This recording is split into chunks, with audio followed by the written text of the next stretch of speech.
नमस्कार, good morning. बहुत स्वागत है आपका फिट इंडिया के सुपर हिट बुलेटिन में। आपके साथ मैं हूं दीपिका यादव। गुड मॉर्निंग, मैं हूं आपके साथ श्वेता श्रीवास्तव। शुरुआत करेंगे और दिखाएंगे देश और दुनिया की हर बड़ी खबर। तो दिल्ली के सेंट्रल पार्क में हम मौजूद हैं, जो दिल्ली के दिल कनॉट प्लेस में स्थित है। और यहाँ पर सुबह सुबह लोग वॉक करने आते हैं और हम भी आ गए हैं वॉक के साथ साथ आपको खबरें भी बताने के लिए।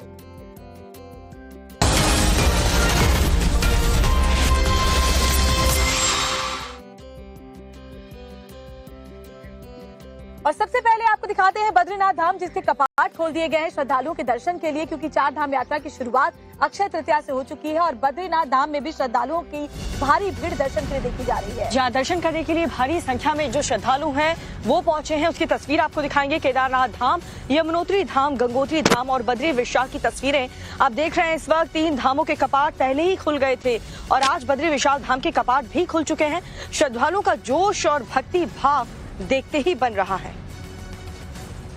तो केदारनाथ, यमुनोत्री धाम, गंगोत्री धाम और बद्री विशाल की तस्वीरें इस वक्त आपके टेलीविजन स्क्रीन पर। 3 धामों के कपाट पहले खुल गए थे, आज बद्री विशाल के कपाट भी खुल गए हैं। श्रद्धालुओं का जमावड़ा वहां पर लगा हुआ है और ये तस्वीर देख सकते हैं आप, क्योंकि जैसे ही अक्षय तृतीया के दिन केदारनाथ धाम के कपाट खुले, रिकॉर्ड श्रद्धालुओं ने दर्शन किए। और बद्री विशाल के दर्शन के लिए भी वही उत्साह, वही भक्ति और श्रद्धा श्रद्धालुओं में देखी जा रही है। फूलों से दरबार को सजा दिया गया है। तो ये तस्वीरें आप देख रहे हैं, बद्रीनाथ धाम के कपाट खुल चुके हैं। बद्री विशाल का दरबार बहुत ही खूबसूरती के साथ फूलों के साथ सजाया गया है। ये तस्वीर इस वक्त हम आपको दिखा रहे हैं। श्रद्धालुओं में जबरदस्त उत्साह और भारी संख्या में श्रद्धालु यहाँ पर पहुंच रहे हैं। आप देखिए, हर तरफ फूलों से कितनी खूबसूरती के साथ सजावट की गई है और बाबा के जयकारे लगाते हुए सभी श्रद्धालु यहाँ पर पहुंच रहे हैं।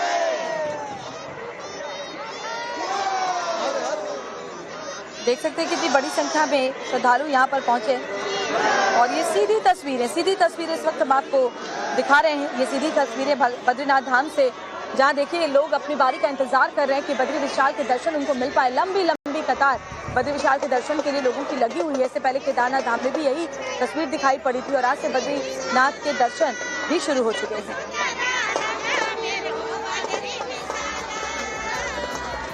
और यमुनोत्री धाम से बेहद ही हैरान करने वाली तस्वीर सामने आई है, क्योंकि जैसे ही कपाट खुले तो वहां पर जबरदस्त संख्या में श्रद्धालु पहुंचे। और अब जब इस वीडियो को देखेंगे तो खुद भी अंदाजा लगा पाएंगे कि कितनी लचर व्यवस्था यमुनोत्री धाम में देखने को मिल रही है। आस्था का ऐसा सैलाब उमड़ा कि यमुनोत्री धाम अस्त व्यस्त हो गया। 4 धाम यात्रा की शुरुआत के साथ ही तीर्थ स्थलों पर भारी भीड़ उमड़ रही है। यमुनोत्री मंदिर के कपाट खुलते ही देश विदेश के श्रद्धालुओं के लिए दर्शन के लिए खोल दिए गए। इसके बाद श्रद्धालुओं का हुजूम यमुनोत्री धाम में उमड़ पड़ा। मंदिर में दर्शन के लिए श्रद्धालु धक्का मुक्की करते नजर आए। तो वहीं भक्तों की भारी भीड़ की वजह से यमुनोत्री हाईवे पर जाम जैसी स्थिति उत्पन्न हो गई है। यमुनोत्री धाम में कई किलोमीटर तक लंबा जाम लग गया और श्रद्धालु कई घंटों तक रास्ते में फंसे रहे। बुजुर्ग तीर्थ यात्रियों को ले जाने वाले डोली वाहक भी किनारे पर बैठे नजर आए। श्रद्धालु अपने स्थान पर कई घंटों तक धक्का मुक्की के बीच खड़े रहे। ऐसे में किसी भी तरह की अनहोनी हो सकती थी।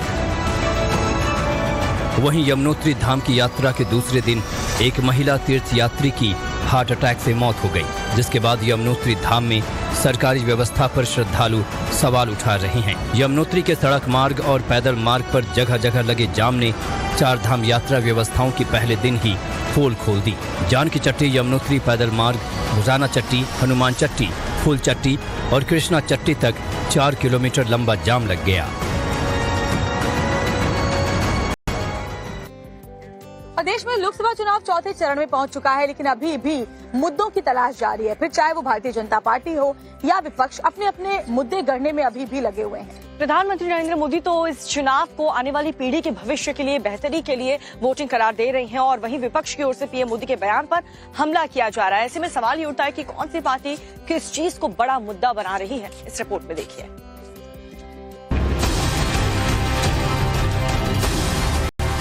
ठीक बीच में पहुंच गया है लोकसभा चुनाव। 3 फेज की वोटिंग हो चुकी है। चौथे फेज की वोटिंग कल है और इसके बाद 3 फेज की वोटिंग होनी है। ये बात हम आपको इसलिए बता रहे हैं क्योंकि अब जाकर बात चली है मुद्दे की।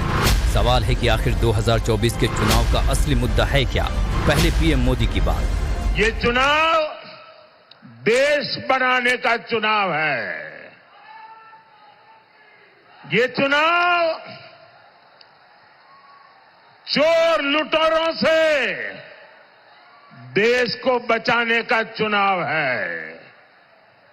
ये चुनाव आपके बच्चों का भविष्य सुनिश्चित करने के लिए चुनाव है। पीएम मोदी ने ये बयान झारखंड के चतरा में दिया, जिसे विपक्ष पर हमला के तौर पर देखा जा रहा है, क्योंकि झारखंड में इन दिनों सत्ताधारी दलों से ताल्लुक रखने वाले नेताओं के घर से नोटों के अंबार मिले हैं। अब बात पलटवार की और शुरुआत कांग्रेस अध्यक्ष से। ये किसी एक व्यक्ति का चुनाव नहीं है, एक जाति का चुनाव नहीं है, एक धर्म का चुनाव नहीं है। ये चुनाव है हम लोकतंत्र को बचाने का चुनाव। वहीं दिल्ली के मुख्यमंत्री अरविंद केजरीवाल ने तो एक बार फिर इस चुनाव को तानाशाही से जोड़ दिया। सुनिए क्या कहा। बहुत बड़े बड़े तानाशाह आए जिन्होंने इस देश के ऊपर तानाशाही करने की कोशिश की, लेकिन इस देश ने कभी कबूला नहीं किसी तानाशाह को। किसी तानाशाह की तानाशाही नहीं चलनी चाहिए इस देश की जनता ने। जितने तानाशाह जनता ने उखाड़ के उनका तख्ता पलट दिया। आज अपने को देश को तानाशाही से बचाना है। कोई लुटेरे से बचा रहा है, कोई तानाशाह को हरा रहा है, लेकिन वोटर हैं जो वोट देने के लिए अब तक खुलकर बाहर नहीं निकल रहे हैं। कम से कम उत्तर भारत में तो यही देखने को मिल रहा है। तो क्या अब इन मुद्दों पर वोटर घर से बाहर निकलेंगे? देखना दिलचस्प होगा। प्रधानमंत्री नरेंद्र मोदी की बिहार में रैली होने वाली है, लेकिन उससे पहले ही वहां पर सियासत काफी गर्म हो चुकी है और वजह है कांग्रेस के अध्यक्ष मल्लिकार्जुन खड़गे। अब सवाल है कि मल्लिकार्जुन खड़गे ने आखिर प्रधानमंत्री को ऐसा क्या कह दिया, साथ ही पीएम मोदी की रैली को लेकर क्यों हमलावर हो गए हैं तेजस्वी यादव। सब कुछ दिखा देते हैं इस रिपोर्ट में आपको। बिहार में आज पीएम मोदी का मेगा शो होने जा रहा है। शाम को राजधानी पटना में पीएम मोदी रोड शो करने जा रहे हैं, जिसमें सीएम नीतीश कुमार भी शामिल होंगे। ये रोड शो पटना के डाक बंगला चौराहे से उद्योग भवन तक होना है। लेकिन इससे पहले ही कांग्रेस अध्यक्ष खड़गे ने समस्तीपुर में दिए अपने बयान से बिहार का सियासी तापमान बढ़ा दिया है।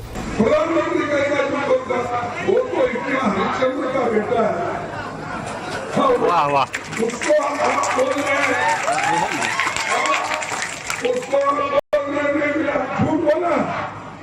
उसने झूठ बोला।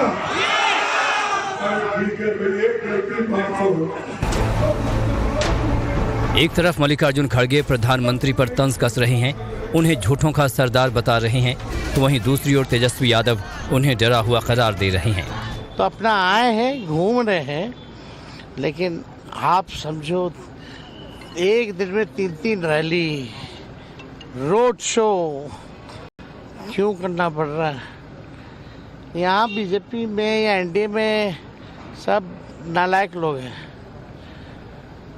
अब इनको आना पड़ रहा है तो डरे हुए हैं और डरे हुए। तेजस्वी यादव ने न सिर्फ पीएम मोदी के रोड शो पर सवाल उठाया, बल्कि पटना यूनिवर्सिटी को नेशनल यूनिवर्सिटी बनाने का मुद्दा भी उठाया। सुनिए इस पर रविशंकर प्रसाद ने क्या पलटवार किया है। तेजस्वी जी का ये पेट ठीक है, तो आज जरा विषय क्लियर कर दिया जाए। एनआईटी बना कब? जब अटल जी भारत के प्रधानमंत्री थे, इंजीनियरिंग कॉलेज में, और उनके सम्मानीय पिताजी लालू जी थे मनमोहन जी की सरकार में। कभी विषय उठाए थे क्या? तो बनाएंगे हम ही लोग। पाटलिपुत्रा सीट से तेजस्वी यादव की बड़ी बहन मीसा भारती चुनाव लड़ रही हैं। प्रधानमंत्री का ये रोड शो भले ही पटना साहिब में ही होगा, लेकिन इसका असर पटना से सटे कई संसदीय क्षेत्र में भी पड़ेगा। अगली खबर उत्तर प्रदेश के बदायूं से आपको दिखाते हैं, जहां इतनी भयानक आग लगी कि देखने वालों की रूह कांप गई। आग कहां और कैसे लगी, इस रिपोर्ट में देखिए। आग की भयानक और खौफनाक लपटें उठ रही हैं। आग के इस विकराल रूप को जिसने भी देखा दिल दहल गया। आग से तबाही और बर्बादी का ये मंजर उत्तर प्रदेश के बदायूं का है, जहां आग ने जमकर तांडव मचाया है। दरअसल शॉर्ट सर्किट से ट्रांसफार्मर में धमाका हो गया और भीषण आग लग गई। ट्रांसफार्मर के पास ही एसबीआई का एटीएम बूथ था। देखते ही देखते केबिन समेत पूरी एटीएम मशीन आग की चपेट में आ गई। इस भीषण अग्निकांड में एटीएम में रखा सारा कैश जलकर राख हो गया। गनीमत रही कि बैंक तक आग नहीं पहुंची, अन्यथा बड़ा हादसा हो जाता। आग लगने के बाद पूरे इलाके में कोहराम मच गया। बताया जा रहा है कि करीब 1.5 घंटे बाद फायर ब्रिगेड पहुंची, तब कहीं जाकर आग पर काबू पाया जा सका। ट्रांसफार्मर में धमाके की आवाज सुनकर नजदीक के घरों में रहने वाले लोग बाहर निकल आए। तब तक एटीएम में आग नहीं लगी थी। चश्मदीदों का कहना है कि अगर वक्त रहते फायर ब्रिगेड की टीम पहुंच जाती तो शायद एटीएम में आग नहीं लगती।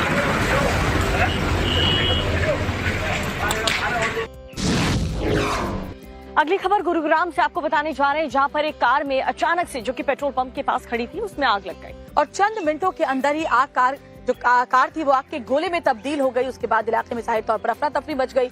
देखिए रिपोर्ट में पूरी तस्वीर।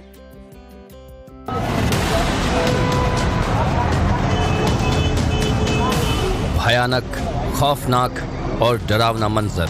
पेट्रोल पंप पर खड़ी कार धू धू कर जल रही है, तो वहीं पेट्रोल पंप के कर्मचारी आग बुझाने की कोशिश कर रहे हैं। आग कार के इंजन में लगी है, तो वहीं बगल में एक और कार खड़ी नजर आ रही है। घटना गुरुग्राम के मदनपुरी रोड स्थित लक्ष्मी बाजार की है। दरअसल एक शख्स कार में पेट्रोल भरवाने के लिए आया था, तभी अचानक कार की बोनट से धुआं निकलने लगा और आग की लपटें उठने लगी, जिसके बाद लोगों में अफरा तफरी मच गई। हालांकि कार चालक किसी तरह कूदकर अपनी जान बचाने में कामयाब रहा। इस दौरान पेट्रोल पंप के कर्मचारियों ने बड़ी सूझबूझ दिखाई, कार को धक्का देकर पंप के बाहर रोड पर ले आए, जिसकी वजह से एक बड़ा हादसा टल गया, लेकिन कार पूरी तरह से राख हो गई। वहीं घटना की खबर मिलते ही फायर ब्रिगेड की टीम पहुंची और आग पर काबू पाया। बताया जा रहा है कि कार में शॉर्ट सर्किट से आग लगी थी। अगली खबर उत्तर प्रदेश के फिरोजाबाद से आपको बताने जा रहे हैं, जहां पर स्कूल में एक ऐसी हरकत हुई है जिसे देख करके आपको भी यकीन नहीं होगा। दरअसल प्रिंसिपल ने रसोइये से छेड़छाड़ की और उसके बाद महिला रसोइये ने आशिकी का भूत प्रिंसिपल का कैसे उतारा, वो भी देखिए आप रिपोर्ट में।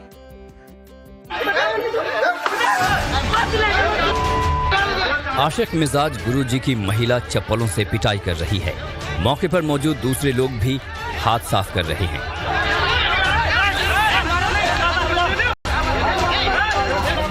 इस महिला को देखिए, जो काफी गुस्से में नजर आ रही है और दनादन चप्पल बरसा रही है।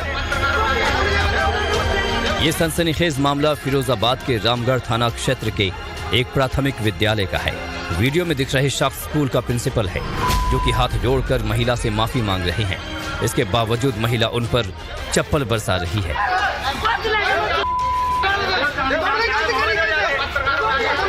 जिस विद्यालय का ये वीडियो है, आरोपी शिक्षक उसी विद्यालय में प्रिंसिपल के पद पर तैनात है, जबकि पीड़िता उसी स्कूल में खाना बनाने का काम करती है।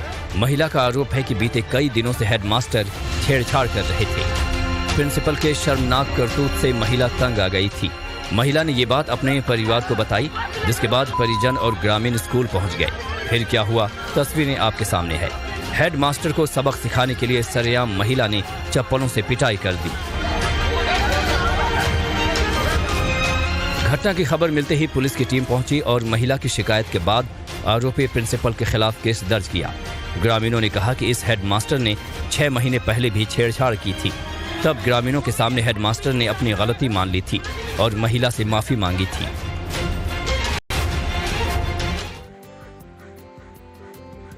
पंजाब की 13 लोकसभा सीटों पर एक ही चरण में 1 जून को मतदान होना है और ऐसे में सभी सियासी दलों ने पूरी ताकत झोंक रखी है। लेकिन इस बीच पंजाब में बीजेपी के उम्मीदवार को चुनाव प्रचार करने में एक मुश्किलों का सामना करना पड़ा। देखिए रिपोर्ट। पंजाब में बीजेपी उम्मीदवारों को प्रचार के दौरान भारी विरोध का सामना करना पड़ रहा है। किसान संगठनों की तरफ से बीजेपी के खिलाफ जगह जगह प्रदर्शन किया जा रहा है। तस्वीरें पंजाब के संगरूर की हैं, जहां बीजेपी उम्मीदवार अरविंद खन्ना गांव बंगा में प्रचार करने पहुंचे थे, लेकिन इस दौरान किसान संगठनों से जुड़े लोग वहां पहुंच गए। मौके पर जमकर प्रदर्शन देखने को मिला। यहां तक कि बीजेपी उम्मीदवार अरविंद खन्ना के साथ धक्का मुक्की तक की गई। सैकड़ों की गिनती में किसानों ने बीजेपी उम्मीदवार को काले झंडे दिखाए। हालात बिगड़ता देख भारी पुलिस बल मौके पर पहुंचा और भीड़ को काबू करने की कोशिश की। पुलिस बल के घेरे में अरविंद खन्ना को वहां से ले जाया गया। अरविंद खन्ना का कहना है कि सीएम भगवंत मान के इशारे पर किसान संगठनों की तरफ से विरोध किया जा रहा है। मैं कहा किसाना दे नाल भारतीय जनता पार्टी जुड़ी भी है और भारतीय जनता पार्टी दे अरविंद खन्ना ते मेरे जो मुखी हैं मोदी साहब आप किसाना दी हक दे विच है, किसाना दी मदद करना चाहते हैं। पंजाब की 13 सीटों के लिए एक ही चरण में 1 जून को वोटिंग होगी, लिहाजा सभी दलों ने एड़ी चोटी का जोर लगा रखा है। तो वहीं बीजेपी को पंजाब के ग्रामीण इलाकों में प्रचार के दौरान भारी विरोध का सामना करना पड़ रहा है। बात करेंगे प्रधानमंत्री मोदी की। पूरी भारतीय जनता पार्टी उनके तीसरी पारी के लिए वोट मांग रही है, तो दूसरी तरफ जेल से बाहर निकले अरविंद केजरीवाल उनके इसी दावों की हवा निकालने में जुटे हुए हैं और उनके एक नए बयान ने एक खेल कर दिया है। तो सवाल यह है कि अरविंद केजरीवाल ने आखिर ऐसा कहा क्या जिससे सियासी संग्राम छिड़ गया है और बीजेपी ने इसको लेकर क्या पलटवार किया है। देखिए रिपोर्ट में पूरी खबर। देखिए इन तस्वीरों को। गृह मंत्री अमित शाह भी दिख रहे हैं और सीएम योगी भी नजर आ रहे हैं। ये तस्वीरें वाराणसी की हैं, जहां पीएम मोदी की तीसरी पारी के लिए दोनों मिलकर पिच तैयार कर रहे हैं।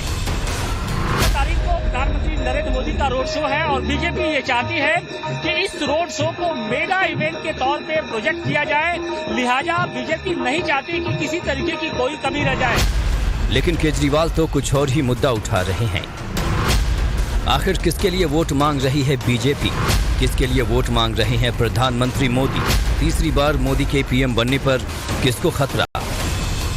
सवाल इसलिए क्योंकि इसे मुद्दा बनाया है दिल्ली के सीएम केजरीवाल ने। सुनिए क्या कहा है। दोस्तों, अगले साल 17 सितंबर तक अगर इनकी सरकार बनी तो उस पे भी आऊंगा मैं। अगर इनकी सरकार बनी तो पहले अगले 2 महीने में योगी जी को निपटाएंगे ये, और उसके बाद मोदी जी के सबसे खास अमित शाह को ये प्रधानमंत्री बनाएंगे। तो मैं लोगों को, देश के लोगों को आगाह करना चाहता हूं, मोदी जी अपने लिए वोट नहीं मांग रहे। मोदी जी अमित शाह को प्रधानमंत्री बनाने के लिए वोट मांग रहे हैं। सुना आपने। जेल से निकलने के बाद केजरीवाल ने पहला ही बयान ऐसा दिया जिससे पूरी बीजेपी हमलावर हो गई है। सुनिए गृह मंत्री शाह ने क्या पलटवार किया है।